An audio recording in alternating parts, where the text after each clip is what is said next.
And welcome, welcome, welcome. This is Peter Winnick. I'm the founder and CEO at Thought Leadership Leverage, and you're joining us on the LinkedIn Live version of Leveraging Thought Leadership. And today, my guest is Kristie Jones. She's the author of Selling Your Way In. She is a coach, a speaker, a consultant. She's got 20 years of B2B SaaS startup sales experience and is just launched her first book. So welcome aboard, Kristie. How are you? Good, Peter. Thank you so much. Yep. Like you said, it's launch week. Very It's exciting. launch week. So Launch let's, week. I mean, we were just chatting before we went live and you broke Amazon yesterday. I did break Like you broke Amazon. We sold out by 9 a.m. Central Time. So yeah, good news, bad news, but there's plenty of other places around the country that you can get our book. Exactly.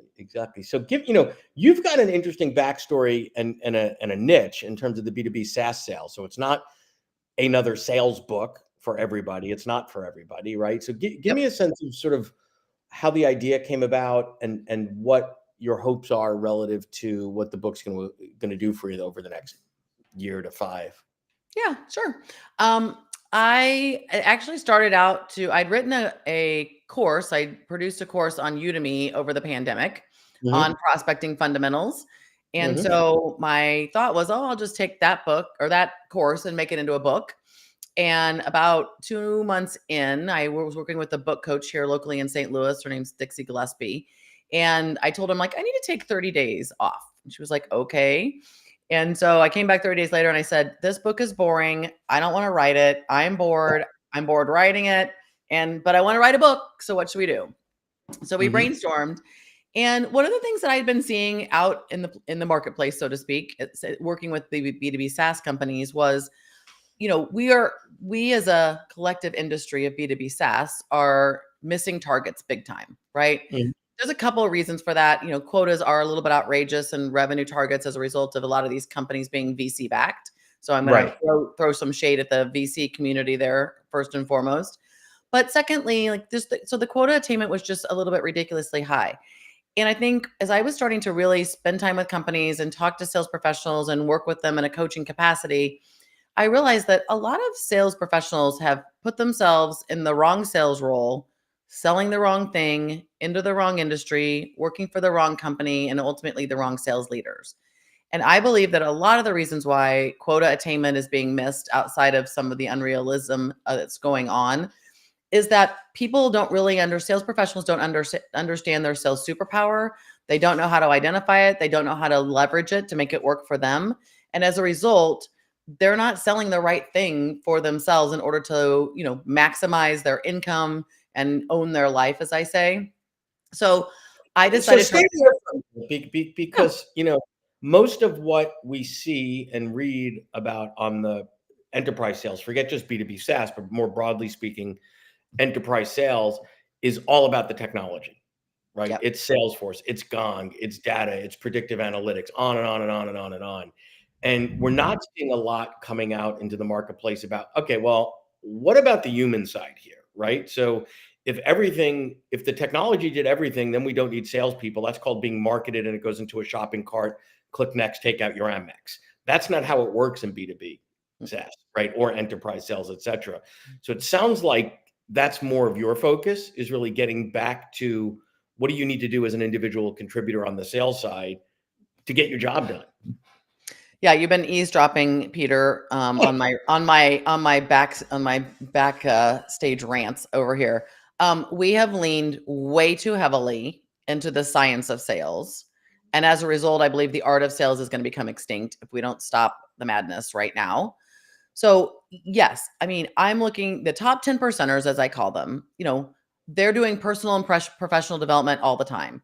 Yep. So I interview candidates all the time, and I ask the following question.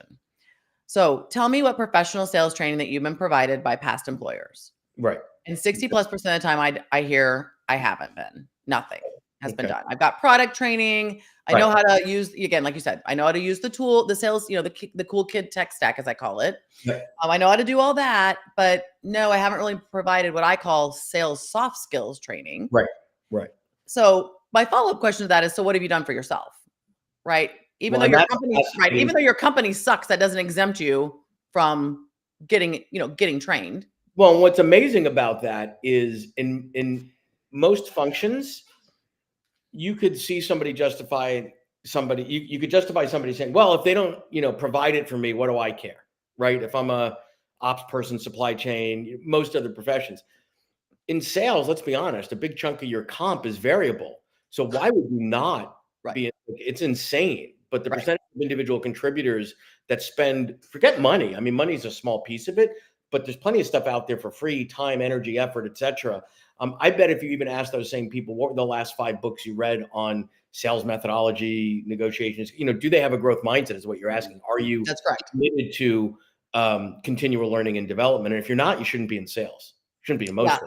And that is my follow-up question underneath a professional development topic of my interview questions is, who do you follow? What podcasts are you listening to? Right. What's the last book you read on business or sales? What webinars, seminars, what are you attending? Yep. Because yes, the top 10 percenters are going to own that regardless of what their company does. They're going to be grateful if their company provides it, but if their company doesn't or their sales leader is not capable, then they're going to go figure that out on them, on their own for themselves. So, but those were the people that 30 years ago, their cars were filled with, cassette tapes. 8-track cassette tapes of, Brian Tracy. Brian Tracy, exactly. Yep. Right? Yep. Yep. Same thing. Yeah. Yep. Yeah. For sure. Yeah. No, because you got the big thing. You open again. You and I are old. Yeah. You open it up. You got 6 cassette tapes on this side and 6 on this side. And Anthony Robbins or Brian Tracy was. Yeah. Exactly. That's exactly right. Those are those people. But we're not doing that anymore. And it's easier than ever. Right. So that I don't understand. Right. Because not that we're old, we're let's say experienced, but some like not exactly or mature. But it was harder to get good, high quality information as a professional that was hungry for it, for both personal growth as well as your income growth. Right? It wasn't as easy. Mm-hmm.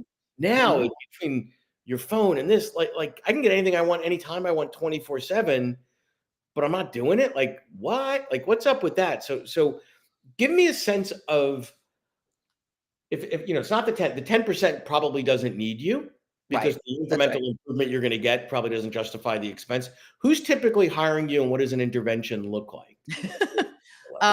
Who's typically hiring me is the startup founder or the CEO who's missing revenue targets and, or sometimes they've been playing sales leader, if you will, or they're just missing revenue targets and they're confused by why. They're tired of hearing the excuses.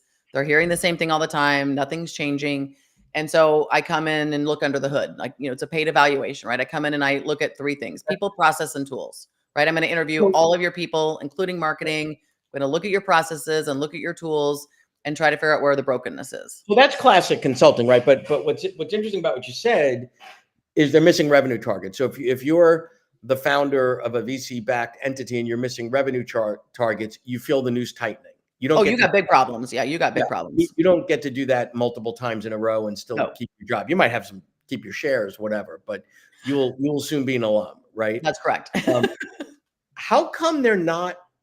And this is sort of the burglar alarm problem, right? Nobody buys a burglar alarm the day before their house was attempted to be robbed. It's always the day after. How come they're not wise enough or thinking strategically or long term enough to go? Smells like we may not. Like we hit the last one, but geez, it was really, really hard. It's getting harder and harder to hit it, and it feels like we might not. Why do they always wait till after the fact, till the numbers come out and go, uh-oh? Yeah, first off, funnels are a fantasy. So they look at the pipeline, right? Yeah. They are looking at the pipeline. The sales leader is telling them the pipeline's fine. They're looking at the pipeline. The sales reps go, I got enough in there. Everything's going to be fine. Yeah. This is all going to close by the end of Q4. So the funnel's a fantasy because no one has discipline around the fact that stalled is not a sales stage, right? If they told you it's going to be 2025 before they're ready to do anything, then that's a closed loss deal today. That's not in the pipeline.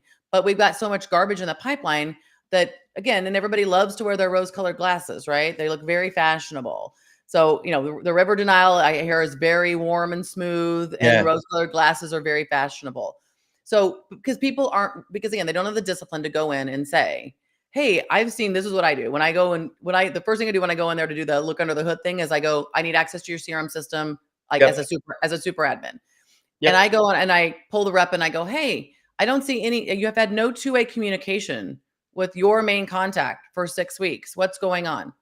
Oh yeah, no, we're going to get back in touch, in November. That, budgets are going to open up. You're going to go, okay, so that's a closed loss deal. Well, no. They're going to buy. They're going to buy, but they just didn't want me to bother them again until November. And I said, right, so that's a closed loss deal.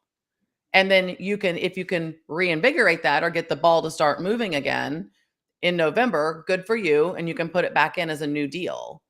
But that's a closed loss deal. How many salespeople, sales professionals, sales managers, if they were really honest, and you went into their CRM, there's that, pick a number, 20, 30, 40% that are hanging somewhere between 5 and 20% weighted probability, that are quite old, that are expired. There's an expiration date on a carton of eggs, but not on a lead. But they stay in there. And it's kind of like, all right, who are you really kidding? Right? Like if this was, you were counting on that money to save your child's life, would you really still have it in there at that weighted probability? Like there is a little bit of, because you can play with the numbers and how many organizations are still doing a weighted probability average to forecast revenue, and then it comes to bite them in the ass, and there's a lot of fiction in there. Yeah, I mean, I think, again, remember, professional sales people are, professionally selling themselves and their propaganda, right? I mean, like, of all the professions, the finance guys and girls aren't great at selling that. The, operations people, not so much. But, when you sell yourself every single day, and again, and remember, most sales leaders were individual contributors at some point. Yes. So like, there's sympathy there, right? Like, oh man, like I know, like I remember the time when whatever, but it doesn't do you any good. And when CEOs and founders are not, and owners are not involved in that pipeline review process and asking the really hard questions, you're going to find a lot of fantasy in that funnel. Okay. So you've got this great IP that you've developed and continue to develop, right? And it lives in a lot of places, right? Obviously now it's living in the book, right? So it's codified and it's polished and you can go and buy it and all those other sort of things. But you're using that same stuff in a lot of different ways in terms of how you monetize it. And what I found interesting on your site and getting to know you a bit is there's the hiring piece, right? You're helping people onboard and hire. That's one way to use your IP. You're coaching. That's another way to use the IP. You're consulting. You have your courses. What other ways do you envision, maybe in the near to midterm, putting or formats that you'd be putting those ideas into to democratize them, scale them, monetize them? Yeah. My whole goal is one to many. So as I'm aging, more mature, I know I'm not going to be able to touch everybody, right? I'm not going to be able to individually come in and make the impact that I do when I work with clients directly. And so the book is a one to many strategy. Speaking engagements, another way to monetize it for a one to many. E-learning courses, like you said, workshops. So I haven't really, I just rebranded as the book was coming out, and I really had not been doing a lot of like workshops with the high, with larger numbers of sales professionals. But I also think that there's a lot of benefit to bringing people together from potentially different companies, different situations, and teaching them some of the main things that top 10 percenters are doing, but letting them then network with each other. I think remember back in the day, we were I was talking to somebody the other day and I said, remember, like, you lived and died by like your industry association. Like you attended all the local events, the regional events, the national conference, like you rubbed elbows with your people all the time. Like we're not doing, I mean, heck, we don't even meet our coworkers and our bosses sometimes in person ever. Right. And so I'm trying to figure out ways to bring people together to even, start a little community of individuals that are like-minded, who are selling in B2B SaaS. Maybe they've been in a startup situation. So I'm really looking for that one to many people. Because on the one hand, it's easier than ever to do that. Years ago, that meant getting on a plane and going to Phoenix once a year or whatever your gig was, right? Or meeting up for a breakfast or something like that in your local city. It's easier than ever because that does not have to be in person. It could easily be remote. And the exchange of ideas amongst professionals in similar scenarios and situations that are non-competitive, that's gold, right? Yet it's harder than ever because folks aren't doing it, right? So there's this rub of, particularly post-COVID, in order to justify an in-person workshop, it's like an act of God, right? You have to justify to the buyer why this has to be done. And I think part of that is COVID got everybody to be honest about the math, right? It used to be, oh, well, the day rate for the facilitator is, pick a number, $10,000 or whatever. Oh, so it's 10 grand to put that event on. No, it's not 10,000 because you have travel, you have opportunity costs, you're putting 30 high paid people in a room. It's probably a multiple of that. And then once they started to do the math on that, now you have a much higher bar to justify, to basically say, okay, all right, Chris, if you want to get, 10 of my people in a room, that's a $30,000 experience. Show me the money. How do I measure that impact and ROI? Yeah, agreed. And I think you can still have an impact virtually, but I am finding that I just got together with a client of mine. I'm helping them build an e-learning course for they're in the SBA space, lending space. And so we brought together 10 people from all over the country to Tulsa, Oklahoma. So again, this was not the conference capital of the world. Right. But we got people to go to Tulsa, Oklahoma 2 weekends ago, and we wanted to interview them. So we interviewed the top BDAs and BDOs across the country, brought together one of their top clients and some of their employees to do an in-person workshop with me. And it was, we could not have replicated that, right? Like we could not have replicated the connections that we made, the conversations we had, even, after work, happy hour, we did a dinner one night and kind of a happy hour around the pool the next night, and lunch. And then there were several of us who didn't fly out till late on Saturday. So we all went to lunch together. Like that was such an amazing, I heard from everybody, like we all contended, like even this week we're still on the group chat together from that situation. And we're still pinging each other about things. Yeah. And that just doesn't happen virtually anymore like that. You can't make that connection. But so it is an investment. To your point, it's not cheap. It is an investment. But and again, you can't do it multiple times a year. But there are people who've earned the right to be able to fly and be in person at an event to gain the knowledge that they needed to gain. And so I just think companies need to be thinking more and more about that, is particularly like the company that I mentioned that we got together in Tulsa. They don't even have an office, but 2 of them lived in Tulsa. So we were like, okay, 2 out of 10. So that was the epicenter. Right. Cool. So now that the book is out, let's assume it's a year from now and your goals are achieved relative to the book, and we're having this chat a year from now. What does the other side of this look like for you? Or what do you hope the other side of this looks like? I think it's another book. I think so this one really was for mostly individual contributors. And I think I'd like to tackle some of the things that I mentioned earlier with sales leadership. And one of the things, you asked about that, and I used the word discipline, but I'll change that and say, I think the next book's going to be about creating a culture of accountability, because I think that's part of the problem, right? We're not holding each other accountable. We're not holding our employees accountable. We're not holding other departments accountable. And that's how things get sideways, right? If you have a culture of accountability, everybody's going to hold each other accountable, and, it doesn't have to come from the top. But even now, I'm not seeing a lot of accountability from the top. So stay there a minute, because you could be in a high accountability culture and not hold yourself accountable. You'll probably be tissue rejected. But the other is often true. You can be in a loosey-goosey non-accountability culture, but you have that disciplined sales professional that's incredibly holds themselves to account and performs like crazy. Obviously, it's best if there's alignment, right? If you've got a bunch of individuals that are holding themselves accountable, a team that holds them accountable, and an organization that appreciates accountability and practices what they preach, right? So do you think a lot of the issue now with listen, going back to the dinosaurs, people have been complaining about not meeting their quotas and all that. Like, right. If everybody met their quota, something's wrong, right? Your price is too low, or it's too low. But there's a difference between a little bit of a stretch goal or whatever, or crapping out your quota by 50%, right? Like it's not a binary, did you miss it? It kind of is, but not really, Yeah. No, I would push back a little bit and say that the person who is holding themselves accountable will be miserable in a non-accountability culture, right? Because so if you don't have accountability culture and you hire an A player, good luck, because they're going to need finance. They're going to need the customer success and account management team.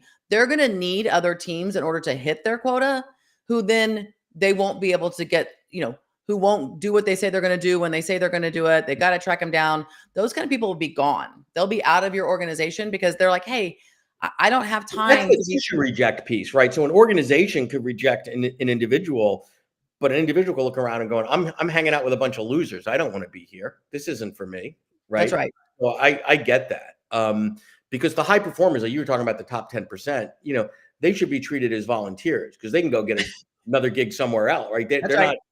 not, you need them more than they need you. And there are needs besides financial that you have to satisfy that are probably a bit more intrinsic. Like it's easy to figure out how to pay salespeople well that perform well, Yep. not easy to figure out how to meet them intrinsically. Well, top 10 percenters want to hang out with other top 10 percenters. They Yeah, don't want to hang out with that other 90. And if your team and your company is made up with a bunch of 90 percenters, top 10 percenters aren't going to stick around. They, again, like iron sharpens iron. yeah, exactly. All right. I want to segue for the last couple minutes here into the book from the standpoint of go back to when you first started to think about writing the book and you talked about, the topic and you changed it and all that to where it is now. What was different or what did you learn along the way that you didn't expect early on as part of the process of writing, publishing, and now you're in that sort of heavy marketing phase? Yep. I have a journalism degree. So I was excited. I love writing. I write on my blog posts. I mean, I Right. write everything. Writing is just something that comes naturally to me. And I used to tell people like I never use my degree in journalism, but I use it every day and it makes me a better communicator because I've got really strong written communication skills. Okay. And so what surprised me was about the discipline I was needing to put in place because I just thought, oh, I'll just sit down and I love writing. Well, at some point you don't love writing. and so and so things that I didn't expect that I learned was that it takes me about 30 minutes to get in the zone. And so if I just couldn't set aside 45 or an hour because the first 30 minutes I was probably going to trash. Like there was a lot of deleting going on for me to get back in it. And the more days that I went in between writing, the harder it got. And so if I So could let me actually, pause you there because everybody's got a different Mhm. personal cadence. Some people, I got to get up at 4:30 in the morning and it's the first hour and a half. Some people, I go to the cabin, some people, whatever. Yep. There is no one right way, but for Mm-mm. you, this learning about yourself to say, if I can't get in the zone and the longer the time between I've been in the zone, the harder it is, means that you got to allocate time to be in the zone and Yep. do it fairly frequently, or it's Yes. going to be frustrating, right? It's going to just and not effective. Well, yeah, it's inefficient because it takes you so long, and me in my particular case, if it takes me so long to get restarted, Yeah. then by the time I get restarted and I'm back in the zone, I'm like, oops, I've got a client call. Yeah. Right. So I did the hack I learned for me, and everybody did it differently, but I talked to a lot of people who wrote books who said, like, I literally just went and holed up in a hotel for X number of days Yeah. or weeks. Yeah. Yeah. And I was like, well, I'm a solopreneur. Like my clients won't really appreciate me taking a 4-week sabbatical to write my book, Right. of which will not help them necessarily. But I went to the public library and they had a quiet room and Okay. it was windows everywhere. So like windows into the library, but natural lighting coming in from the out. And there was no cell phones, no talking, no nothing. And there Okay. was like some days I was alone and some days I was with 2 other people or 3 other people. And a lot of times there were students coming in either after class or as around finals time. And there was 0 distractions. Like there was no laundry to Great. change. There was no dishwasher to unload. There was no, Amazon delivery at the front door. And so I started to figure, and even today, when I need to get a project done and I need some quiet time, I still go to the library and go to the quiet room. Okay. So the first piece is figure out you, crack the code on you, obviously. What else did you learn in terms of uh, getting it on paper and or packaging, positioning, and getting the book out into the marketplace? I think storytelling was super important. So the Yep. very first thing we did, like step 1, my book coach said, go write all of the interesting sales stories with people that you've worked with in the past and get those in writing. And then almost every chapter or every topic, we went and pulled from, like, we figured out what we needed and what was maybe missing from a sales story perspective. And that was the fun part. Like I've already heard from people saying that, so, that really resonated with me. I love how you story told something back to that topic. So that, we teach that in sales, right? Like how important storytelling is. But Well, but I think from a thought leadership perspective, a lot of people think of their thought leadership strictly as the IP, the models, the methods, the frameworks, etc. And I love what you're doing. You could categorize all those things and say, okay, let me just jar my memory. What are 5 stories that'll help me think about whatever, right? Oh, you get those down because you need the stories to connect the dots. Otherwise, it's just a bad PowerPoint in book form. Right. Right. When people will remember the stories, they might not remember the exact Yeah. point, Yep. but it's like a good commercial, right? Sometimes you're like, oh my gosh, you see that commercial, but you can't come up with the who, right? Right. Like what was the toothpaste brand? But you remember the commercial because it was so impactful. Unfortunately, the toothpaste brand misses out there.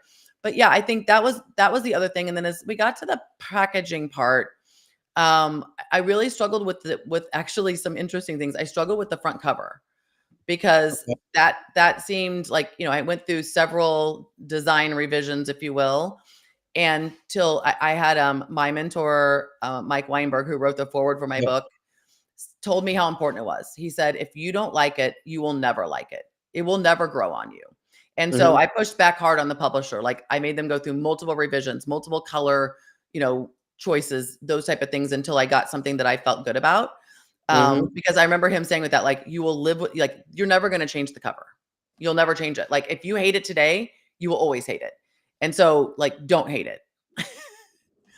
I love that. I love it. But and then I would just say the other side of that is there are others that obsess over the cover and obsess and obsess and obsess, and it's like, get over it. Like, yes, there are times where a cover makes a difference, but then there are other times when you think about the use case, we're looking at a cover as a thumbnail on a Kindle. We're Yes. not reading books typically the way we used to, where it's this beautiful, colorful piece sticking out on, popping out from a shelf against the others. Cool. Um, Lastly, what are some things that you're thinking about or have up your sleeve, or you're not wearing sleeves right now, but if you No. were, up your sleeveless, whatever, from a marketing of the book piece? And by marketing the book, it's not necessarily number of units sold. How are you getting the book into the right hands of the right people to get you the outcomes you're looking for? Is probably a better way to frame that. Yeah, I explained to people. I actually explained to my son the other day because when he saw some of the numbers yesterday, he reached out. He was like, "Cha-ching!" And I'm like, "Yep, that's not an extra vacation for us this year. Yeah. Don't go crazy on me." But I told him, I said, I want to get paid on the back end. I Yeah. want to bring clients to the table that wouldn't have known me otherwise, who didn't know who I was. I'm well known in the startup space, in the VC backed space, and in the Midwest. Although I've got clients in Europe as well, all over the country and the world, but my most exciting thing, like I had someone reach out to me today with a glowing review, like an amazing, like reached out to me on LinkedIn and told me how amazing. He's like, I'm already 2/3 of the way through the book. These are all the amazing things. And my whole sales team's going to get it. And every sales leader I know I'm going to get a copy for. And I copied that and sent that to my marketing person. And she Yeah. goes, do you know him? And I go, I Right. don't know him. Right. I didn't know him. I don't know him. And she was like, wow. And I'm like, Right. right. That's why I wrote the book. Like Right. I want to be exposed. I want to expose myself and my thoughts. This is my one to many to people that don't know me, didn't know me, and didn't have a clue that I existed. Great. Well, best of luck with the continued success of the book, Thank and you. we'll check in a couple of months and see where it's going. So, Perfect. Thank appreciate you. your time today, Kristie. Peter, thanks so much for having me on. Thanks.